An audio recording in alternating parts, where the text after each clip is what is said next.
gelek kes hene li koçberê xwe ava kirin, karî bûn bi ser bikevin. Her wiha karî bûn gelek tiştê baş bikin û jiyana xwe biguherin. Gelo ev kes çawa bi ser ketin û bi çi rengî?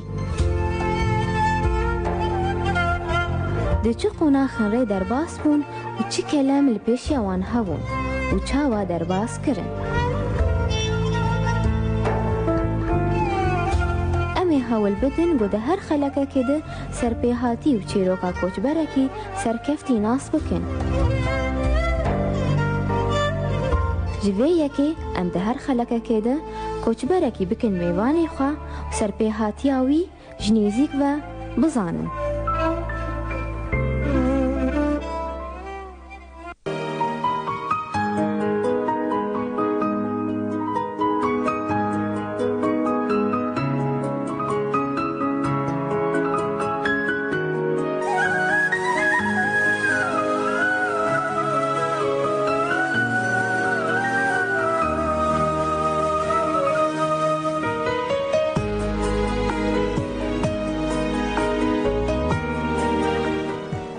باش گهدار و تماشاوانین بویر اف ام ون بخیر هاتنن بخلک کنوش برنامه یا پیواجویا کوچ برکی ون آن حال ما گهدار کن سر پیلا 103.5 باجار قامشلو و بشو یک زندیت و شاندن سر و پلا فیسبوک بویر عربی.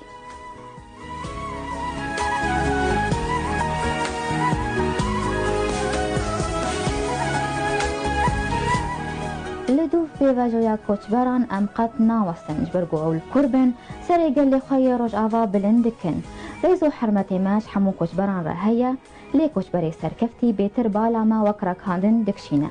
برگو او تکوه روژاوا نافداری افرینریه ده.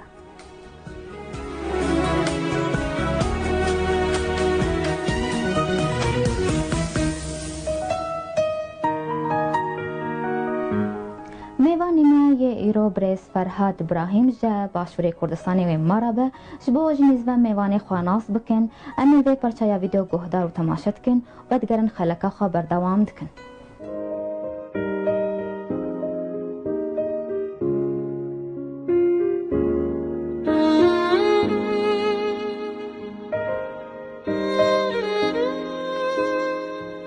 ناوی من فرهاده از خلقی باجاری دیرکی ما زيادة 9 صالة الكردستان العراقي ما من شركك بنافي دايركت تارجت ما قالك بروجا وقالك مشروع مال بيدي كرنا ما خدمت كريا قالك كاري باش ما كريا وكاري ما ناف خلقي ما باشور ده جبروي قالك كردي ما روجافا نزانن تشتكي سرما نزانن چكار دكن موظفي من الشركة وكي إدارة جي هلا كردي ما سورينا وكي دي يشحمو كسيمة هنا قالك مشاريعي باش ما بيدي كرنا مال هوليري كريا مال دهوكي مال سليمانية هنا مشروعك مال لبناني جهة وهم داخوازة سركفتني بوجدكن وهم داخوازن هر كسك كاري خودا سركفتي بي وقالك سباس اجراديويا بويرا.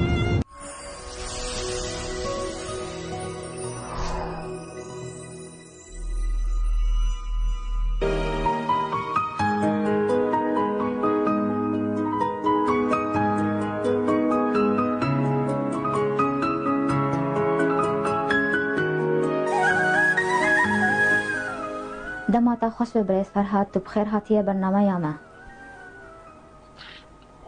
دماتا خوش به سلاف ستر سلام سپاس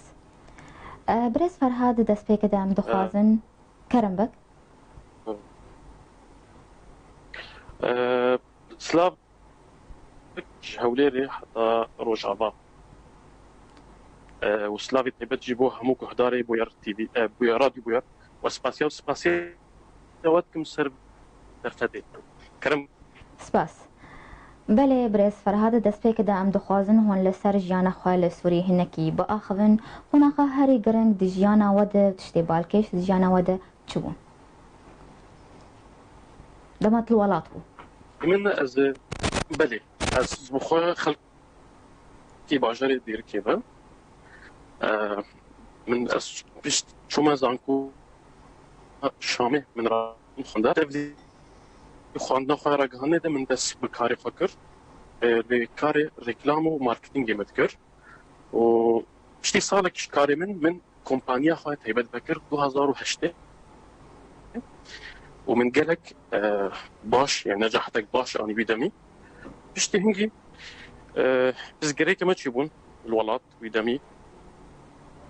الباشار حلبي من بليار دا از بريم خبدم كردستان أنا عراقي 2010 بله در امان کوچبریه 2010 ابتدأ شكون بس تشوفون بشكي كشيء ما تشوف مشكلة ما تشوفون السوري وقتي من بريار دا از بري خبدم كردستان شكو كردستان باجارك وك ولاتك نوتي آكرن ودرفتي شغل ودرفتي كار جمر بيحتر هبون بله السوري کمپانیات آیا کم لحلبی بو 2008 من بكر بله او کمپانیات چه بو بريس فرحات كومبانيا من كومبانيا ريكلام بو ما سيستمك ما تشكر بو قدامي وكي عضوية يعني خدمات وكي سيرفيس بو شركة خدمات بو تقريبا ودمي عمر من 23 سال بو حفتي كارمن مهبون يعني وكي كومبانيا كي كردي الحلبة ام كرد بون وكارمن تكنوبو نف خلق ما روجابادا نف خلق ما خلق سود انه تشاوا ببين كردن اداره كردن وكارمن بابن يعني بو من لك تشتغل باشو استي قال كارمن دهاتن سي في تقديم كان مثلا از مديت مثلا نابي او بوار تشتغل قالك وهات حساس كفتنا كبوما كاريما هنجي ما ريكلام بو مولات يعني ومطعم و ششتخانه يعني ويدي ما تشي بكرن الحلبي بله دويدا ميد جبرت حلب هالبجارت نبحم بازاري السوري از كارمند بوم بله از كارمند بوم الشامل الشركه ده جماعات الشركات من كارت طبعا شركه لبناني بو بريارك دا بوخا فرعك الحلبي فكانوا اجي البجارتن از بما مديري وكومبانيه از شوم بشتي دمكي من كاري از بوختن شركه بوخابن يعني حلبي يعني بله تو دبیجت 2010 تبری خدای باشفری کردستانی خباتت یا پیشین چه بون؟ بله. یان تا چه دست بیکر؟ وكي من بروجيك هبو من دست بيك وك بروجيك ويدا مذكر از هاتم مباري خدا كردستاني مش شركة فكر من مشروع كما هبو نابيوي بطاقة طالب الدولي وكي يعني كارتك تيبت بو طلبات وي كارتي من تقديمي اويديكر مكتبه كاكني شركه ودمم يا كم بروجيج مربو كردك سوري بتشابديري يعني رعايه رئيس وزراء ودمي كاكني شرفان رئيس وزراء بو وقت بروجيك من تشابديري يعني رعايه رئيس الوزراء كاكني شرفان مشروع من تبنيكر وازقلك كيف خوشبو واسبي سركم يعني وك مشروع كينو دجنجكي وكامد كسب باستا شركه ودمي كاكني شرفان ببي بشجريام وكي كم مشروع بو مشروعي من دوامه من بري خدا وكي ام سيستم كتابت ما تشكريا ام بجنده تشافديريا تندرستي كرديا فيدي يعني عاي صحي بعربي بله وكي سيرفيسك الطبي وقت تامين صحي شيتكن ما تقريبا حتى هذا ده كيلو بينج حتى 50,000 مالبات الكردستاني بجدار نقال ما يعني مشترك المرة ام قالك وخدمتك باش بوا تقديمتكم يعني بله بريس فرحت بس اتخاذن تبيتر بدخ يعني كرن اف تأمين صحي تشاوايا تدبيجي 50,000 خلق بورانا 50,000 عائلة يعني بله هر مالباتك تقريبا هشت كسها ثاني كانت ما عائلة الحمد لله الدنيا تشتكى نافي رعاية صحية يمجي أم خداني في فكرنا الكردستاني أم تنتيق قل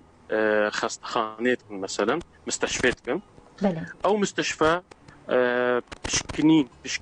نفتشا كشف عربي بجن عينة تمام اشكنين بلاشة معينة بلاشة حتى صالك ام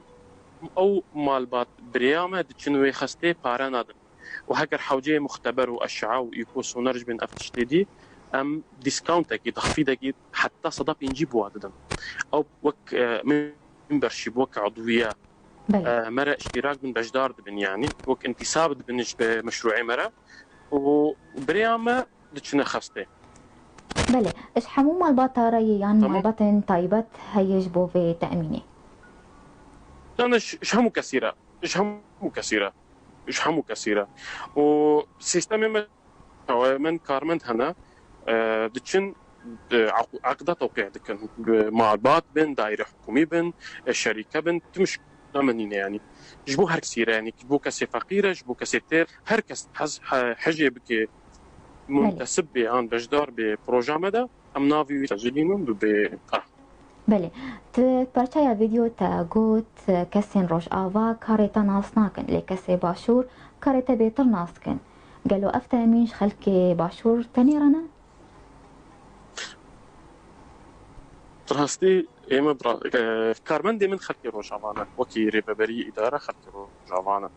بس ام الهوليرنا والدهوكي والسليمانينا كارمن دي من بهتر تهكليا وقال خلقي ما باشور ده يعني برانيا خلق الفيديو خلقي باشورة وكسي بجدار بونجا باشورين يعني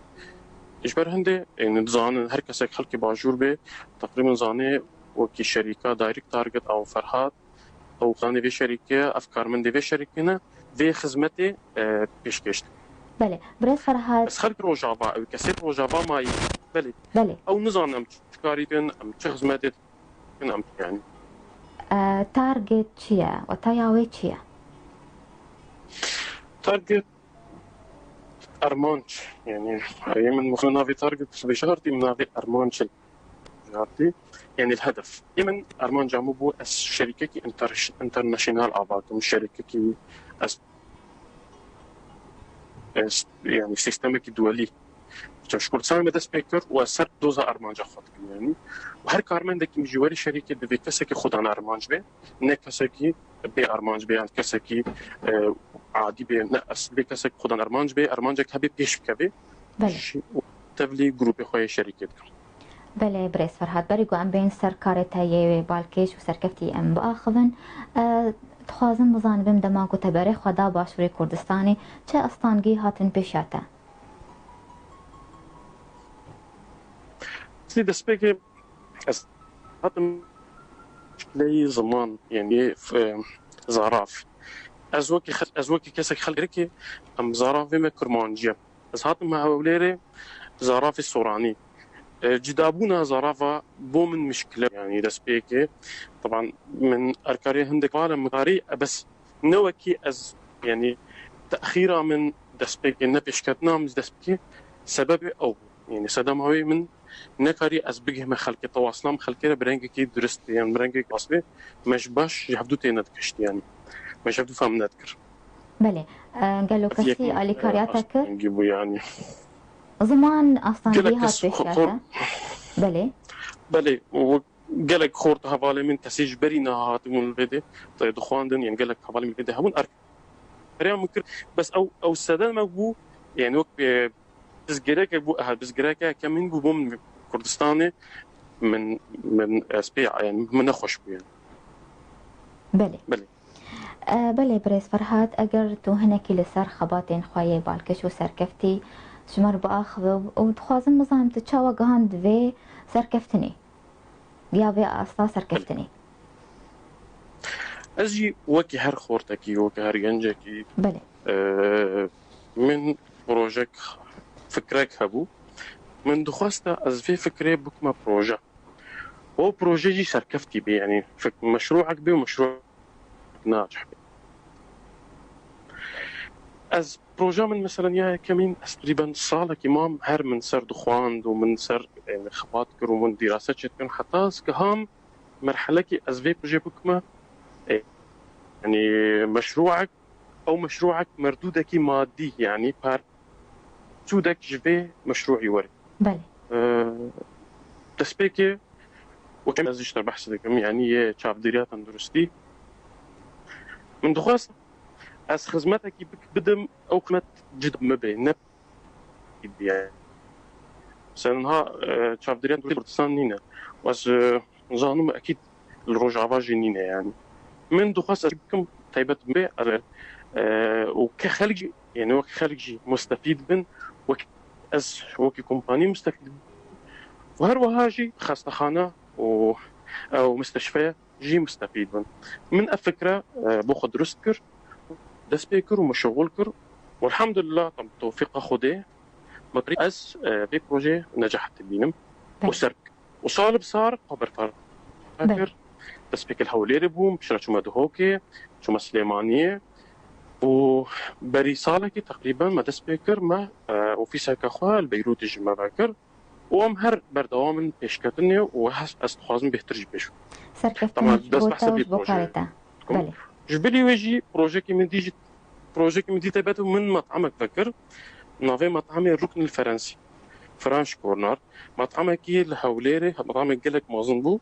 وباش بو قالك كسي وكي قنصل خان فرنسي هات قنصل خان روماني قالك كسي يعني هنرمند هاتن روزنامه وان هاتن یه خویایی هک خلکی می روجاوا بن هک خلکی باشور بن حاضر دبون کنسرتان مچته ده شکرن اوجی پروژه کی مبو از هندک حواله بیگو بله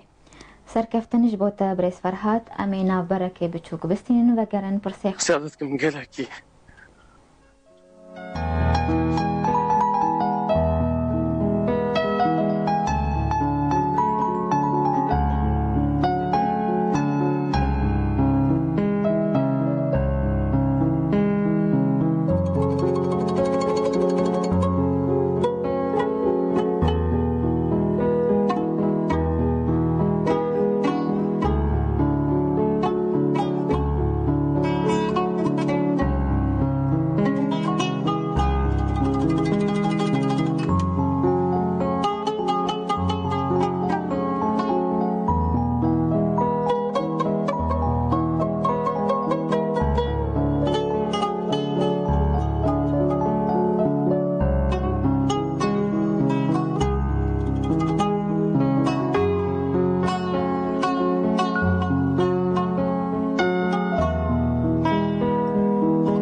و تماشاوین بویر اف ام و خلکانو برنامه یا پیواجویا کوچ برکی میوان خلکا ما برز فرهاد ابراهیم جباشوری کردستان بماره جار کدون تو بخیر هاتیه برز فرهاد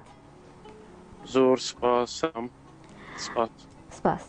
برينا بري ما تو بحثا كومبانيا خدكر لهوليري ولا دهوكي تدايا حياة لبناني جي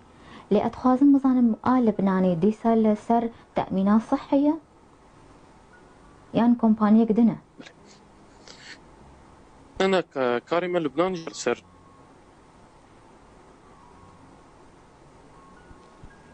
بلي التأمين الصحي طبعا التأمين الصحي مك أم بجنة درية تندرستي يعني بلي أم بجنة تأمين صحي شعب درية تندرستي يعني الرعاية الصحية أم مرحلة متقدمة يعني جدا عيش تأميني يعني وك سيستما كي منوع أوجي نفسي في كاريم دكن وما دس بيكر طبعا الشركة كم خلق لبنان جي قال منها ونافي كومبانيا ما طبعا أبقى لبناني كندية، نافي كومبانيا ما الشركة اللبنانية الكندية بلي وأوجي نفسي هو وديا وكارمندي من هندي كردي ميرو جواجي حنا الودي كوتشبر لقال من الشركة الودي. بله تبر همين وندشين ولاطين دن يان الباشري كردستاني تاني هي برهم الكردستاني هر تشتامت شكرية سلام من سيستمك دانا يعني كارمندي من هجر الهوليري بي بتشي لبناني كارين نفسي كاري بكي نفس السيستم نفس يعني اف ستيب مسر شول دكن يعني ستيب وخطوات مسر كار دكن عين خطوات هاري اللبناني يجي نفس الشيء يسمى شركه ما حسن شيء فرع كما ينوفا بهر نفس السيستم بله بله يعني سيستم ما اختي كارمنتي بريس فرهاد دنجيتا تيقود كان كنفيري شغل كنفيري سكار دوباره بك سيستم ما كار سيستم ما كتابات ما يعني هر اللبناني يجي والهولير يجي هر عيني ياك يعني كارمندي هوليري كاري لبناني بشغله وكارمندي لبناني يجي كاري يعني هي لبناني كاري هوليري بشغله ويا هولير يجي كاري لبناني بشغله هر عين ياك سيستم نفسي كاره لك بس خستخانه تنجوهرتن خلق تنجوهرتن بس يك سيستم وستيبي هر يك بله سلام تنجمتك دنجيتا خوشته بريس فرهاد كارمن دين گوبتار كارتكن تاغوت خلقي روج اواي كردستانينه بله صاني كارمن دين مهنا هيج روجي لبي القال منن يعني مرنا يعني هي بوقت حلبي يعني دو كارمن مهنا جدو هزارو هشت بين 12 ساعة تقريبا يعزو 12 ساعة لقال من بردوامن وتشغلن حتى انها وكي ريفا بري يعني إدارة كارمن ديمن شركة خلق روج آفانا يحساباتا يسيستم حمو كرد روج آفانا وكي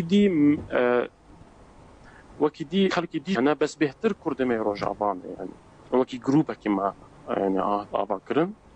ومش بري تبي أنا حتى نوكجي أمبرتوام. بله گلکی باش. بريس فرهاد ذكرنا وان كومبانيان حتى چاسته در فدا کوچبران مروین خلقی روش آوا كوتيت كار بكن. در فدا کار جوار چه ببه؟ از برسادة من فدان كده قطعبو.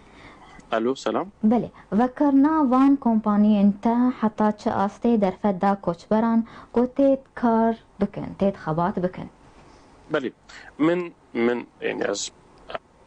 وكي بروجا كاردكن هر بروجا كي تقريبا بينجي حتى يست كارمان دي محنا يعني. و درتك جبلي كسيري بربريت كي قال من طبعا ويا كارمان جيش تقريبا شل حابين جي كارمته درتن يعني وهر جاره كيجي ختم شركه ام فرعكن ام درفته كارج بوكسينوجي ددن يعني ما قالك خدمات جي كريا وم قالك